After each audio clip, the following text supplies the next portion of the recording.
मुजफ्फरनगर में बीजेपी नेता संजीव बालियान के काफिले पर हमला, गाड़ियों पर पथराव।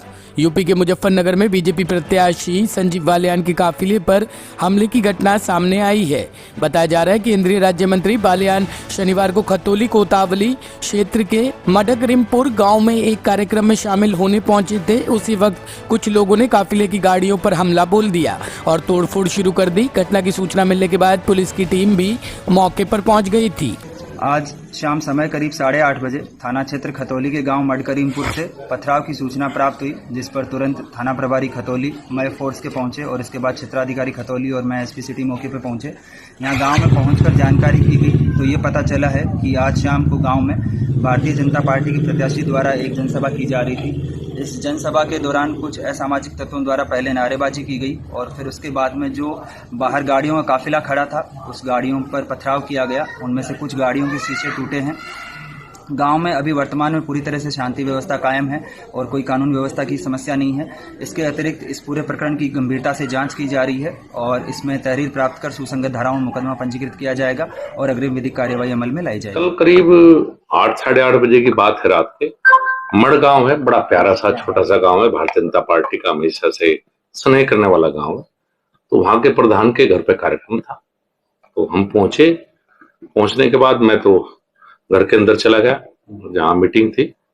बाहर एकदम से कुछ नवयुवक आए, मास्क पहने हुए थे और मुंह पे कपड़ा लपेटा हुआ था।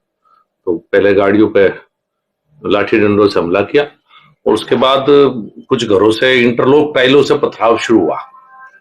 तो सबने मुझे कहा बाहर चलिए, मैंने शोर सुन के। तो जब मैं बाहर निकला और गाड़ी में मुझे बैठाया गया, क्योंकि सुरक्षा कर्मी थे, ना गाड़ी में बैठाया, तो ऐसा लग रहा था कि जैसा जंग का मैदान हो। ऊपर से छतों से बहुत बड़ी बड़ी इंटरलॉक टाइल्स।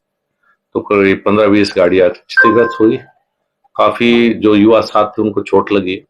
भगवान का शुक्र है कि जितनी बड़ी वो ईंटें और टाइल्स थी कि किसी बच्चे के सिर पे नहीं लगी। मैं तो इसे भगवान का ही आशीर्वाद कहूंगा कि किसी के हाथ में लगी, किसी के पैर में लगी।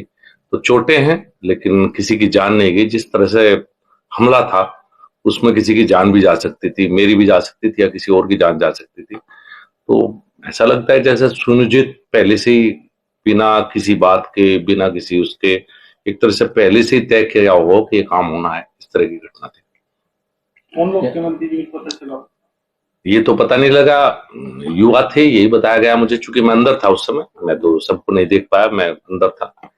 कुछ युवा थे। घरों की छत पे जो लोग थे वो तो दिखाई नहीं दिए क्योंकि रात का अंधेरा था और वहां पहले से ही बल्ब भी बंद कर दिए गए थे उस गली में, टोटली में। जैसे बाहर लाइटें, आजकल तो सब गाँव में लाइट है, तो पहले लाइटें बंद थी तो छत पे भी शायद ये दिखाई नहीं दे पाए कि कौन थे। बाकी जो कुछ वीडियो आई है उन्हीं के द्वारा मैंने भी देखा है कि कुछ नवयुवक थे और इस तरह से पहले से सब कुछ प्री प्लान था। ये ऐसे लगता है कि आने वाले चुनाव में संजीव बालियान की जीत दिख रही है, इस वजह से इस तरह का मामला आ रहा सामने। देखिए, राजनीति तो है ही, कोई व्यक्तिगत तो है नहीं।